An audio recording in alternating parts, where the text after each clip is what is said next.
नमस्कार, मैं हूं श्री नारायण तिवारी और आप देख रहे हैं नेशनल न्यूज। उत्तर प्रदेश के मुख्यमंत्री योगी आदित्यनाथ का अयोध्या जी से चुनाव लड़ना लगभग तय हो चुका है।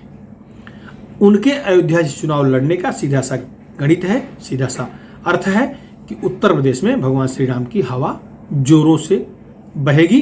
खैर, हवा तो पहले से बह रही है, अब यह सुनामी बन के बहेगी।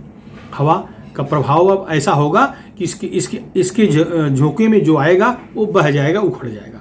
प्रभु श्री रामचंद्र जी की कृपा से ही भाजपा उत्तर प्रदेश में सरकार बनाई, भाजपा केंद्र में सरकार बनाई।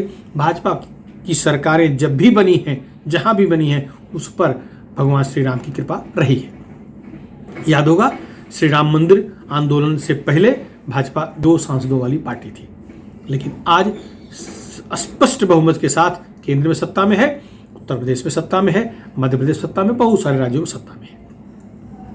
योगी आदित्यनाथ का गोरखपुर छोड़ करके, अपना स्थानीय निवास छोड़ करके, अपना क्षेत्र छोड़ करके अयोध्या से लड़ाए जाने का फैसला पार्टी आलाकमान का फैसला है। पार्टी ने रणनीति के तहत उन्हें अयोध्या से उतारने का निर्णय लिया है। वैसे वो भगवान श्री कृष्ण की नगरी मथुरा से, वृंदावन से भी चुनाव लड़े, ऐसी मांग हो रही थी, लेकिन अयोध्या जी से सर्वाधिक मांग हो रही थी। वहाँ के साधु संत वर्ग, प्रबुद्ध वर्ग, सवर्ण वर्ग, पिछड़ा वर्ग, दलित, शोषित, वंचित सब मांग कर रहे थे कि योगी जी वहाँ चुनाव लड़े, क्योंकि अयोध्या जी का कायाकल्प करने काम योगी आदित्यनाथ ने किया। योगी आदित्यनाथ के मुख्यमंत्री बनने से पहले अयोध्या एकदम बकाल शहर हुआ करता था। अयोध्या में कोई जाए तो वहाँ चारों तरफ सन्नाटा, शमशान जैसी स्थिति थी। शाम के समय कहीं कोई रौनक नहीं होता था। लेकिन जब से योगी आदित्यनाथ मुख्यमंत्री बने हैं, अयोध्या भगवान श्री राम की नगरी भव्यतम रूप प्राप्त कर ली है। विश्व के सारे लोग अयोध्या आना चाहते हैं, भगवान की जन्मस्थली देखना चाहते हैं। तो उस एंगल से अयोध्या का विकास किया गया। पर्यटन के दृष्टिकोण से, रोजगार के दृष्टिकोण से, विकास के दृष्टिकोण से ये सारे काम अयोध्या जी में हुए हैं, जिससे वहाँ के लोग चाहते हैं, चाहेंगे भी कि योगी आदित्यनाथ जैसा व्यक्ति कोई वहाँ का विधायक बने और मुख्यमंत्री बन के और उस क्षेत्र का विकास करे। तो ये अयोध्या जी चुनाव लड़ने का सीधा सीधा अर्थ है, अवध क्षेत्र के सारे टिकटों पर, पूर्वांचल के सारे टिकटों पर, सारी सीटों पर, सारे विधानसभा क्षेत्रों पर पूरा प्रभाव पड़ेगा। करीब 150 विधानसभा क्षेत्र ऐसे हैं जिन पर अवध का प्रभाव पड़ने वाला है। योगी के लड़ने से निश्चित रूप से अवध क्षेत्र में एक अलग जोश भरा जाएगा, जोशीला माहौल तैयार होगा, श्री राममय माहौल बनेगा, जिसका फायदा भाजपा को मिलेगा ही मिलेगा। काशी क्षेत्र योगी आदित्यनाथ के, कह लीजिए, आज के आदर्श प्रधानमंत्री नरेंद्र मोदी का क्षेत्र है। तो नरेंद्र मोदी जी काशी विश्वनाथ में बैठे आकर के सेवा कर रहे हैं, योगी जी अयोध्या जी की सेवा कर रहे हैं। दोनों मिलकर के कृष्ण भगवान की सेवा करने के लिए आतुर हैं।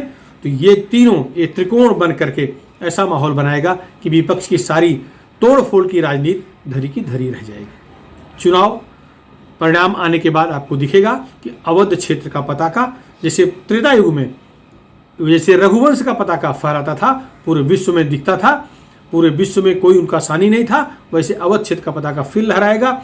उत्तर प्रदेश क्या, देश में कोई उसका सानी नहीं होगा। अवध से भगवा ही लहराएगा, इसमें कोई दो राय नहीं है, और उसका प्रभाव सभी क्षेत्रों पर पड़ेगा। वैसे विकास काम के हिसाब से देखें तो पूर्वांचल का जम के विकास हुआ है, बुंदेलखंड का जम के विकास हुआ है। पश्चिमी उत्तर प्रदेश पहले से विकसित था, क्योंकि वहाँ के मुलायम, अखिलेश, मायावती ये सब पहले से ही काम करते थे, और वहाँ पर राजनीतिक विकास करने काम योगी आदित्यनाथ और नरेंद्र मोदी ने किया है। तो पश्चिमी उत्तर प्रदेश का विकास शुरू हो चुका है। और जो पिछड़ा, अति पिछड़ा इलाका होता था, वह था पूर्वांचल। ये हमेशा से उपेक्षित रहता था। कोई भी मुख्यमंत्री हो, खाली घोषणाएं करता था, काम कभी पूर्वांचल का हुआ नहीं। पहली बार 4.5 साल में पूर्वांचल के लोगों ने देखा कि विकास भी कुछ होता है, विकास की गंगा बहती है, ये पूर्वांचल ने पहली बार महसूस किया। पूर्वांचल का सम्मान भी है, ये पहली बार वहां के लोगों ने महसूस किया। भारत का प्रधानमंत्री आकर के पूर्वांचल को साष्टांग दंडवत करता है, ये पहली बार वहां के लोगों ने महसूस किया। जबकि सच्चाई यह है, पूर्वांचल ने कई प्रधानमंत्री दिए हैं, नेहरू, इंदिरा जी, राजीव गांधी, सबका संबंध पूर्वांचल से, राहुल गांधी, प्रियंका वाड्रा, सोनिया गांधी, सब पूर्वांचल से संबंधित रहे हैं। लेकिन विकास के नाम पर कुछ नहीं किया। विकास के नाम पर केवल वहाँ गुंडागर्दी, हफ्ता वसूली, राहजनी, यही विकास हुआ है। इन्हीं का विकास होता था, यही धंधा पनपता था और लोग डर के मारे सभी लोग अपना इलाका छोड़ करके भाग जाते थे। सुशिक्षित लोग गांव में रहना पसंद नहीं करते थे, ये कड़वा सच था। लेकिन 5 साल में योगी के आने के बाद वह उल्टा हो गया है। अब वहाँ गुंडे छोड़ के भागे हैं, वहाँ शोषक छोड़ के भागे हैं, वहाँ सभ्य लोग, सुशिक्षित लोग, सज्जन लोग गांव में रह रहे हैं, कस्बों में रह रहे हैं और कोई उनको अड़चन नहीं है। तो विकास भी हुआ है। और योगी अगर लड़ रहे हैं अयोध्या जी से, तो मान के चलिए कोई शक्ति नहीं है जो भाजपा को उत्तर प्रदेश विधानसभा में भगवा फहराने से रोक सके, योगी को पुनः मुख्यमंत्री बनने से रोक सके।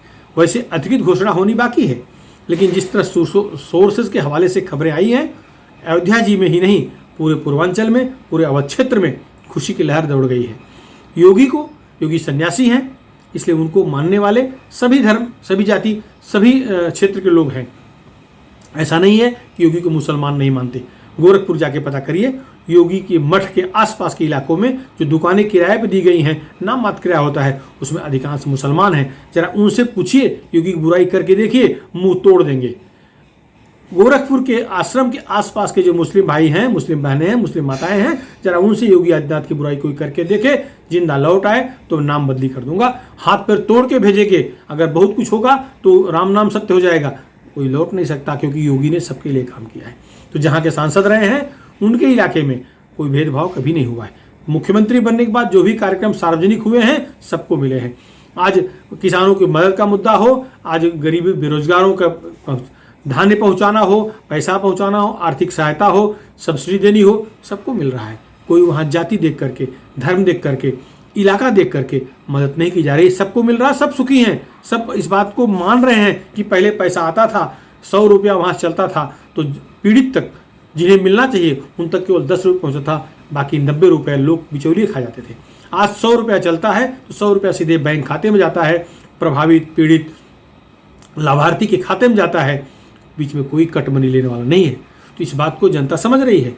और प्रभु श्री रामचंद्र जी का भक्त होने के कारण, प्रभु श्री रामचंद्र जी के सेवक के रूप में अपनी छवि बना चुके योगी आदित्यनाथ को इसका बहुत लाभ मिल रहा है। सन्यासी तो है ही है, इधर काशी विश्वनाथ कॉरिडोर बन गया, भगवान श्री रामचंद्र जी का भव्य मंदिर निर्माण शुरू है, अलौकिक भव्य मंदिर बन रहा है, दीपोत्सव हो रहा है, सारे हिंदू त्यौहार मनाए जा रहे हैं और किसी भी मुसलमान को तकलीफ हो ऐसा कुछ नहीं हो रहा है। अयोध्या जी का मुसलमान भी उतना ही प्रसन्न है जितना कि हिंदू प्रसन्न है। वो खुद को भगवान श्री राम का वंशज, उन्हीं के खानदान का मानता है। वो नहीं कहता वो कहीं बाबर का वंशज नहीं है, वो दुबई से नहीं आया है, वो गल्फ से नहीं आया है, वो वहीं का रहवासी है। वो कहता है कि हमारे पूर्वज मर्यादा पुरुषोत्तम श्री रामचंद्र जी हैं। एक बार हिंदू भगवान श्री राम का नाम लेते समय शायद श्री लगाना भूल जाए, लेकिन अवध का मुसलमान मर्यादा पुरुषोत्तम श्री राम इतना पूरा यूज करता है, मर्यादा पुरुषोत्तम भी कहता है, श्री राम कहता है। तो ये अवध की खासियत है। वैसे 6% से भी कम मुसलमान अवध क्षेत्र में हैं, वहाँ ज़्यादा मुसलमान नहीं हैं अयोध्या जी के आसपास इलाकों में, लेकिन उनका समर्पण, वो भेदभाव नहीं चाहते। वो इतने चाहते कि उन पर अन्याय न हो, और अन्याय तो हो ही नहीं रहा है। उल्टा बाहरी लोग जाकर के उन्हें कान भरते थे, वो खुद कई इलाकों पर अन्याय करते दिखते थे, उनके साथ अन्याय कभी नहीं हुआ है। वरना बाबरी मस्जिद का जो मामला था इतना दिन तक न चलता, उनका कान भरा गया, उनको बरगलाया गया, उनको फुसलाया गया, इसलिए वो मुकदमा लड़े। वरना अगर आज कह रहे हैं, वही बाबरी एक्शन कमेटी के लोग अगर कह रहे हैं कि हमारे पूर्वज मर्यादा पुरुषोत्तम श्री रामचंद्र जी थे, तो ये बात उनको पहले ही पता थी, वो नहीं लड़ते। लेकिन देश के कोने कोने से लोग जाकर के उन्हें भड़का करके हिंदू मुस्लिम पोलराइजेशन करने का काम करते थे, इसलिए बहकावे में वो आ गए थे। सर्वोच्च न्यायालय के सर्वोच्च फैसले के बाद वो सब शांत हैं। वह सर्वोच्च न्यायालय ने मस्जिद के लिए भी जमीन दी हुई है, वहाँ पर निर्माण कार्य अपनी गति से शुरू हो चुका है। भगवान श्री रामचंद्र जी का मंदिर तो भव्यतम बन रहा है, बनेगा, इसे कोई रोकने वाला पैदा नहीं हुआ है। अगर कोई रोकेगा तो उसका सर्वनाश हो जाएगा, जनता भी नाश कर देगी, भगवान श्री राम तो सर्वनाश करेंगे ही करेंगे। अयोध्या जी से योगी के लड़ने का फैसला भाजपा के हित में है, योगी के हित में है, मोदी के हित में है, प्रदेश की जनता के हित में है। फिलहाल इस मुद्दे पर इतना है। आपको कैसा लग रहा है? क्या योगी आदित्यनाथ के अयोध्या जी से चुनाव लड़ने पर उत्तर प्रदेश का माहौल चेंज हो जाएगा?